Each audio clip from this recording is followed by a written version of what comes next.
নমস্কার, world news Bangla চ্যানেলে আপনাদের স্বাগত।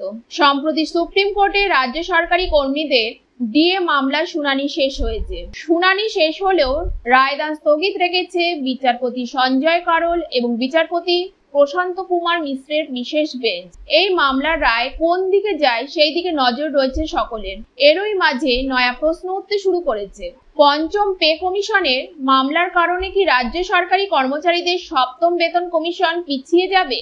সম্প্রতি এই বিষয়ে মুখ খুলেছেন রাজ্য সরকারি কর্মচারীদের নেতা কনফেডারেশন অফ স্টেট গভর্নমেন্ট এমপ্লয়িজের সাধারণ সম্পাদক শ্রী মলয় মুখোপাধ্যায় এক ভিডিও বার্তায় বলেন, ফের একবার নয়া পে কমিশনের দাবি জোরালোভাবে উঠে এসেছে। তিনি আরো বলেন, কেন্দ্রীয় সরকারি কর্মচারীরা সপ্তম বেতন কমিশনের অধীনে মোট 58% ডিএ পাচ্ছেন, আর বর্তমান সময়ে দাঁড়িয়ে পশ্চিমবঙ্গের সরকারি কর্মচারীরা ষষ্ঠ বেতন কমিশনের অধীনে মাত্র 18% হারে ডিএ পাচ্ছেন। অর্থাৎ কেন্দ্র ও রাজ্য সরকারি কর্মচারীদের ডিএ ফারাক বেড়ে দাঁড়িয়েছে 40%। মলয়বাবুর দাবি, রাজ্য বকেয়া 40% ডিএ না মেটানো পর্যন্ত এই রাজ্যে নতুন বেতন কমিশন চালু করা সম্ভব নয়।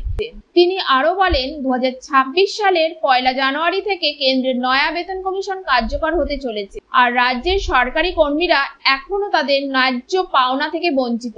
এই বিষয়ে আক্ষেপ প্রকাশ করেও বৃহত্তর আন্দোলনে নামার হুঁশিয়ারি দেন মলয়বাবু। এইদিকে ডিএ মামলা চূড়ান্ত শুনানির পর সম্প্রতি সুপ্রিম কোর্টে লিখিত বক্তব্য জমা করে রাজ্য জানায়, দেশের অন্তত 12টি রাজ্য কেন্দ্রীয় হারে সরকারি কর্মচারীদের ডিএ প্রদান করে না। এইদিকে এর ইউনিটি ফোরামের পাল্টা দাবি, রাজ্যের দাবি করা 12টি রাজ্যের মধ্যে 8টি রাজ্যই কেন্দ্রীয় সরকারের এআইসিপিআই প্যাটার্ন অনুসরণ করে মহার্ঘ ভাতা দেয়। সুপ্রিম কোর্টের নির্দেশ ছিল, রাজ্য ও মামলাকারীরা রাজ্যের জবাবের প্রেক্ষিতে তাদের পালা বক্তব্য জানানোর 3 সপ্তাহ পর লিখিত জবাব দেখবে আদালত।